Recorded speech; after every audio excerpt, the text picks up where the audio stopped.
Hello friends, welcome to A1IS. Today we'll start our ongoing prelims special series. आज जो हम important topic पढ़ेंगे वो है पार्लियामेंट्री कमिटीज और साथ में प्रीवियस ईयर क्वेश्चंस। हमने पार्लियामेंट कंप्लीट कर लिया, सारे इंपॉर्टेंट डिस्कशंस हो गए मनी बिल को लेकर, ज्वाइंट सिटिंग्स को लेकर, बिल्स को लेकर और प्रीवियस ईयर क्वेश्चंस। आज जो इम्पोर्टेंट टॉपिक है वो है पार्लियामेंट्री कमिटीज। अब पार्लियामेंट्री कमिटीज हमेशा न्यूज़ में रहता है, इससे प्रीवियस ईयर क्वेश्चंस आप देखेंगे तो हमेशा रहता है। तो आज हम समझेंगे कि पार्लियामेंट्री कमिटीज होता क्या है, हाउ दे आर ऑरिजिनेट, उनका फंक्शन, उनका work, responsibilities and this all are the different from others. कैसे हर कमिटीज एक दूसरे से अलग है। इसमें स्पीकर ऑफ लोकसभा का क्या रोल है, हाउस ऑफ पीपल जो लोकसभा है, राज्यसभा, इन दोनों में क्या अंतर होंगे when we talk about the parliamentary committees. जब हम पार्लियामेंट्री कमिटीज की बात करते हैं, we know that we have great influence. अगर हम अपने संविधान को देखते हैं तो ब्रिटिश गवर्नमेंट हो या ब्रिटिश सिस्टम का बहुत ज़्यादा इम्पैक्ट होता है, क्योंकि हमारा हिस्टोरिकल बैकग्राउंड देखिएगा या मेकिंग ऑफ द कॉन्स्टिट्यूशन देखिएगा, हम एक ब्रिटिश कॉलोनियल थे। तो ये तो सच्चाई है कि हमारा उसके पार्लियामेंट्री सिस्टम हो या उनके काम करने का तरीका हो, हमारे पे भी बहुत असर होगा। तो जो अच्छी चीज़ें थी हमने उसे अडॉप्ट किया, जैसे पार्लियामेंट्री सिस्टम ऑफ गवर्नमेंट। उनका अनरिटन कॉन्स्टिट्यूशन था, लेकिन हमें लगा कि नहीं, हमारा रिटन कॉन्स्टिट्यूशन होना चाहिए। वहाँ पे पार्लियामेंट्री सॉवरेनिटी है, हमने कहा कि नहीं, हमारा यहाँ पे कॉन्स्टिट्यूशनल सुप्रीमेसी होगा या कॉन्स्टिट्यूशन सुप्रीम होगा। तो this all are the important when we talk और कंपेरिजन विथ ब्रिटिश और इंडियन कॉन्स्टिट्यूशन। तो जब हम पार्लियामेंट्री कमेटी की बात करते हैं, we inherit this from the British. तो we can say independent India inherited the parliamentary committee system from British. तो ये जो कंसेप्ट और ये जो सिस्टम था, स्ट्रक्चर था, वो ब्रिटिश में ज़्यादा लागू था। और हमें लगा कि हम जब पार्लियामेंट्री फॉर्म ऑफ गवर्नमेंट को अडॉप्ट किए हैं तो ये कमेटी हमें बहुत इंपॉर्टेंट रोल प्ले करेगा।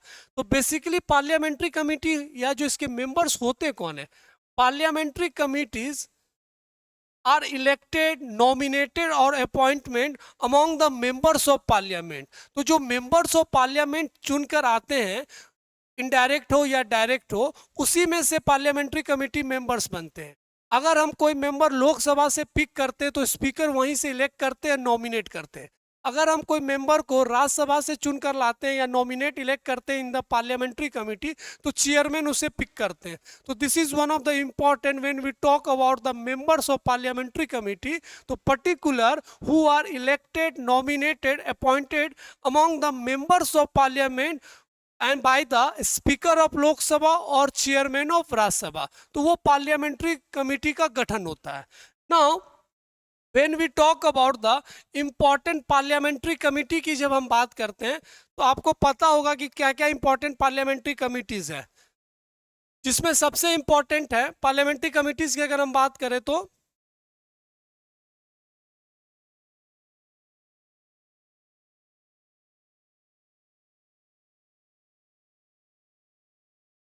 दो तरीके के पार्लियामेंट्री कमिटीज होते हैं। पहला पार्लियामेंट्री कमिटीज होता है स्टैंडिंग कमिटी, पहला पार्लियामेंट्री कमेटी होता है स्टैंडिंग कमेटी, और दूसरा एड हॉक कमिटीज। तो स्टैंडिंग कमिटीज जो होते हैं वो परमानेंट कमिटीज होते हैं और उनका जो टर्म होता है वो 1 साल के लिए होता है। तो दो तरीके के कमिटीज होते हैं जब when we talk about the parliamentary committees. तो first one is the standing committee, standing committee. दूसरा ad hoc committee, ad hoc committee. ये परमानेंट नहीं होते हैं, इनका काम खत्म होता तो ये डिसॉल्व हो जाते हैं, बट इनका 1 साल का एक तरीके से लाइफ टर्म होता है। उसके बाद फिर पीरियडिकली फिर नए स्टैंडिंग कमेटी में मेंबर्स चुने जाते हैं। तो standing committee are the permanent chosen from among the members of parliament, और उनका जो पीरियड टाइम होता है वो 1 साल के लिए होता है। लेकिन एड हॉक कमेटी परमानेंट नहीं होते हैं। अगर किसी चीज़ को लेकर उन्हें बनाया जाता है, गठन किया जाता है, अगर वो बिल, वो लेजिस्लेशन वो कंप्लीट हो जाता है तो एक तरीके से वो डिसॉल्व हो जाता है। तो this is the basic difference when we talk about the standing और पार्लियामेंट्री कमेटी। अब स्टैंडिंग कमेटी के बारे में बोला गया परमानेंट एंड वर्क कंटिन्यूसली। अब स्टैंडिंग कमेटी को भी डिवाइड किया गया in the 3 phase, financial committees departmentally related standing committees और अदर स्टैंडिंग कमिटीज। तो फाइनेंशियल कमिटीज बड़ा इंपॉर्टेंट है, public expenditure, expenses of the government, इस सब का स्क्रूटनिंग काम का कौन देखता है? तो फाइनेंस कमेटी। इस फाइनेंस कमेटी में तीन चार बहुत इंपॉर्टेंट है, public account committee, estimates committee, committee on public undertaking. तो ये बेसिक चीज है, आपको पता होना चाहिए when we talk about the parliamentary committee. तो parliamentary committee we inherit from the British. उसके बाद सी मेंबर्स ऑफ पार्लियामेंट में से चुने जाते हैं, जहां स्पीकर ऑफ लोकसभा और चेयरमैन ऑफ राज्यसभा का बहुत इंपॉर्टेंट रोल है। अब ये सवाल निकल कर आता है कि how the parliamentary committee got power. तो जब हम पावर की बात करते हैं तो सबसे इंपॉर्टेंट चीज आता है यहाँ पे, when we talk about the power, तो फ्रॉम आर्टिकल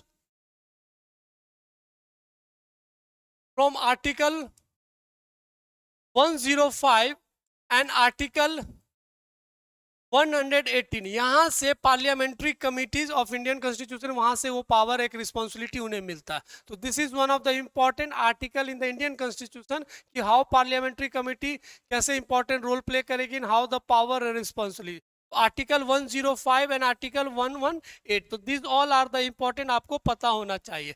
अब बातचीत करते हैं what we talk about the important. जब मैंने कहा कि कुछ इंपॉर्टेंट है डिपार्टमेंटली रिलेटेड स्टैंडिंग कमिटीज, तो वहां पे सबसे इंपॉर्टेंट हो जाता है डीआरसी। डीआरसी क्या होता है? 24 कमिटीज होते हैं, जिसमें से कुछ लोकसभा के होते हैं, कुछ राज्यसभा से होते हैं। तो 16 फ्रॉम द लोकसभा और 8 फ्रॉम द राज्यसभा, और टोटल मेंबर्स कितने होते हैं? तो 31। तो जब डीआरसी की बात करते हैं, डिपार्टमेंटली रिलेटेड स्टैंडिंग कमिटीज, तो यहाँ से 16 लोकसभा से आएंगे और 8 राज्यसभा से आएंगे। तो टोटल कमिटीज कितने हो गए दोनों जोड़कर? 24। और हर कमिटीज में कितने मेंबर्स होंगे? 31 मेंबर्स। 31 मेंबर्स भी देखिएगा तो लोकसभा से 21 मेंबर्स और राज्यसभा से 10 मेंबर्स। तो जो एक रेशियो है, तो 2:1 का रेशियो हमेशा कमिटीज में रहता है। कहने का मतलब, अगर कोई कमिटी में राज्यसभा के भी मेंबर्स हैं या लोकसभा के भी मेंबर्स हैं, तो रेशियो जो होगा 2:1, 2 from the Lok Sabha and 1 from the Rajya Sabha. कुछ ऐसे भी कमिटीज है जिसमें सिर्फ राज्यसभा या लोकसभा के मेंबर्स होते हैं, जैसे हम एस्टिमेट्स कमेटी बात करेंगे फाइनेंशियल कमेटी में, वहां पे सिर्फ लोकसभा के मेंबर्स है। तो this is all about the important information regarding the parliamentary committees. और अब इसमें हम कुछ इंपॉर्टेंट प्रीवियस ईयर के क्वेश्चंस देखते हैं। पहला question, in what way does the Indian parliament exercise control over the administration? तो answer will be to parliamentary committees. तो पार्लियामेंट एक्सरसाइज ओवर एडमिनिस्ट्रेशन, तो पार्लियामेंट्री कमेटी की हेल्प से, क्योंकि इनका जो रोल है वो एक तरीके से जो बर्डन है रिस्पॉन्सिबिलिटीज को कम करने का, और एडमिनिस्ट्रेटिव का रोल भी प्ले करती है when we talk about the parliamentary committee. अगर कोई बिल लेकर हम आते हैं पार्लियामेंट में, और वो बिल पे due to the overload burden के कारण हम उस बिल पे ज़्यादा चर्चा नहीं करना चाहते, उस बिल को हम कमिटीज़ में ट्रांसफ़र करते हैं। उस कमेटी में दोनों मेंबर हाउसेस के मेंबर प्रेजेंट है, उसमें बिल को वो स्क्रूटनाइज करेंगे, पूरा रीडिंग करेंगे, उसमें जो इंपॉर्टेंट पॉइंट्स है या जो नेगेटिव पॉइंट्स है उसको एक तरीके से उस पर चर्चा होगा। Then the all report submitted to the particular houses. तो एक तरीके से जो टाइम पीरियड फ्रेम एनर्जी सारा एक तरीके से बच हुआ। तो आप कह सकते थे एडमिनिस्ट्रेटिव कंट्रोल मिल जाता है पार्लियामेंट को, किसके थ्रू मिलता है? तो पार्लियामेंट्री कमिटीज के through. Which largest committee of the Indian parliament? तो मैंने बताया estimates committee is one of the largest committee है, जो अभी हम पढ़ेंगे कि इस कमिटी में कैसे कैसे मेंबर आते हैं। तो answer is the B. Tenure of the members of estimate committee is 1 year. अभी मैंने बताया था, क्योंकि ये स्टैंडिंग कमिटीज है, और स्टैंडिंग कमिटी पीरियडिकली हर साल नए सेशन में गठन किया जाता है, और उनका जो लाइफ टर्म होता है वो 1 साल के लिए होता है। विच of the following is not a tool of A parliamentary control over the public expenditure? तो पब्लिक अकाउंट कमेटी का यही काम है, जो पब्लिक एक्सपेंडिचर का पूरा लेखा जोखा चेक करना। Estimates committee, committee on public undertaking. तो आंसर विल पूछ रहा नॉट ए टूल। तो CAG is the constitutional body under 148 to 151। तो ये कोई टूल नहीं है पार्लियामेंट्री का, this is one of the constitutional body. तो answer will be B. The member of a standing committee of parliament are taken from the Lok Sabha and Raj Sabha in which ratio? तो मैंने बताया था 2:1. Answer will be A, 2 and 1 respectively.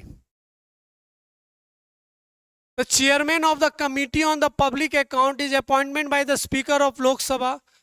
दूसरा statement है the committee on public account comprises member of लोक सभा, members of Rajya Sabha, सही, and few eminent person of industry and trade. तो स्टेटमेंट गलत है क्योंकि उसमें से among the members of parliament के ही मेंबर बनेंगे, तो ना कोई बाहर से आप एमिनेंट पर्सन को इंक्लूड कर सकते हो। तो स्टेटमेंट 2 इज द गलत। The chairman of committee on public account is appointment bye, दोनों के मेंबर्स होते हैं, राज्यसभा के भी और लोकसभा के भी, पर जो उनका चेयरमैन होगा उसे appointment by the Lok Sabha speaker.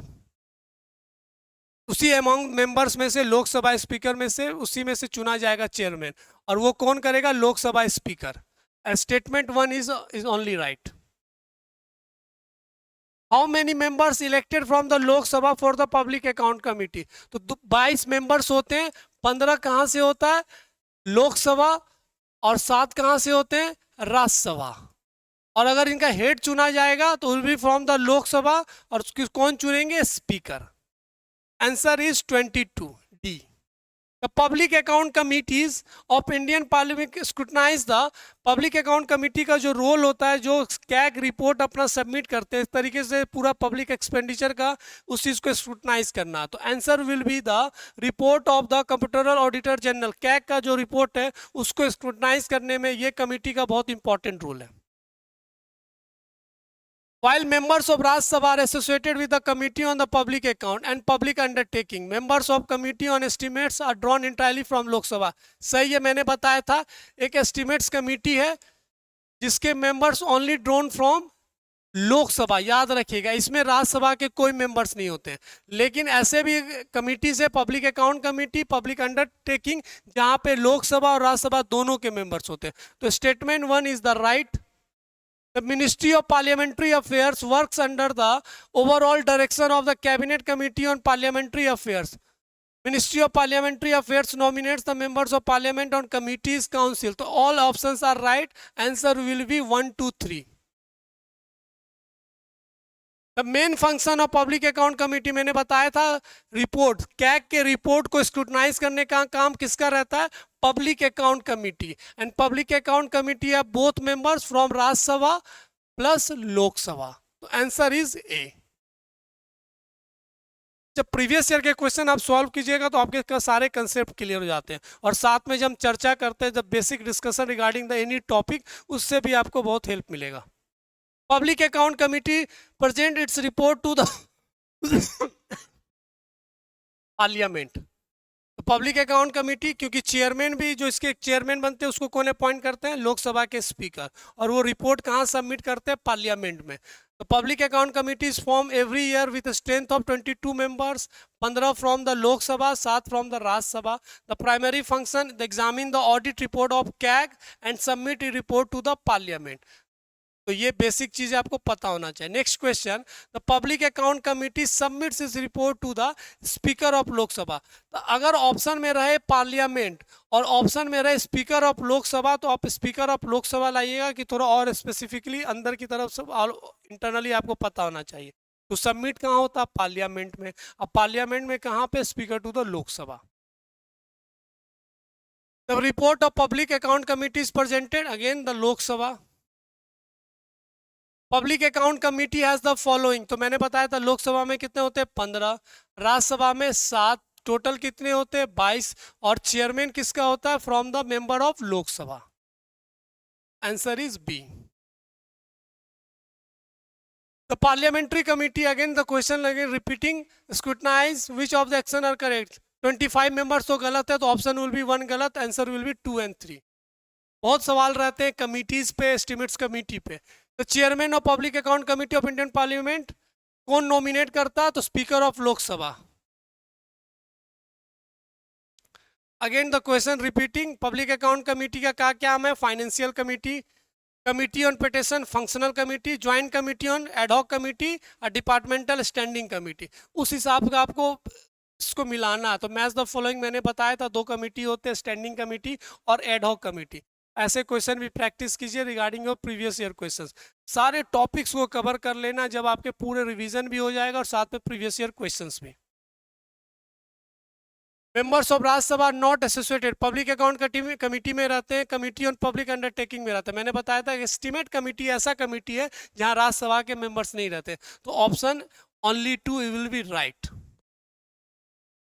In which of the following committee there is no representation of Rajya Sabha, तो मैंने बताया एस्टीमेट कमेटी ऐसा कमेटी है जहां पे राज्यसभा के कोई मेंबर्स नहीं होते। पब्लिक अकाउंट कमेटी में 22 7 मेंबर्स फ्रॉम राज्यसभा, और कमिटी ऑन पब्लिक अंडरटेकिंग में भी राज्यसभा के मेंबर्स होते हैं, और यहाँ पे तो this is the one of the important question. Estimate committee constituted from the members of only from Lok Sabha. Which of the financial committee of Indian parliament, तो अभी मैंने बात किया था estimate committee, public committee on undertaking, public committee, ये सारे सब कौन से है, फाइनेंशियल कमिटी में आते हैं, तो answer will be A B C. Which of the following is a parliamentary committee has not been set up? Welfare of minorities. Welfare of minorities कैसे सबमिट हुआ? The Public Undertaking Committee of Parliament report of CAG in the context of public sector. Committee on Government Assurance promises की बात करती है। Estimate committee parliament के monitor का काम करती है। And no parliament committee has been set up for the welfare of minorities. तो पब्लिक अंडरटेकिंग का काम क्या है? कैग के रिपोर्ट को स्क्रूटनिंग करना। गवर्नमेंट एश्योरेंस का अलग कमिटी का काम है, एस्टीमेट कमेटी का मॉनिटर करना है पार्लियामेंट को। ऐसा कोई वेलफेयर माइनॉरिटीज को लेकर कोई कमिटी नहीं बना, तो answer will be D. Audit report of CAG is India examined by, दोनों कमिटी है A and C, public undertaking committee और पब्लिक अकाउंट कमिटी, तो answer will be A and C. Which of the following committee does not come under the jurisdiction of लोक सभा? तो committee on health and family welfare, क्योंकि ये departmental of standing committee डीआरएससी का है, and DRC में हमने पढ़ा टोटल 24 कमिटीज होते हैं, जिसमें 16 लोकसभा और 8 राज्यसभा, और ये जो committee on health and family welfare है ये राज्यसभा का इंपॉर्टेंट कमिटी है, तो there is no jurisdiction of Lok Sabha, तो आंसर इज डी। ऐसे भी करके क्वेश्चंस आएंगे, please go revise your all important parliamentary committee questions. The consultative committee of members of parliament for the railway zones is constituted by which of the following? तो answer ministry of parliamentary affairs. Joint parliamentary committee examine the 2G scam is headed by PC Chacko, तो अभी भी latest में JPC गठन किया गया था for the Waqf amendment bill, Waqf amendment bill.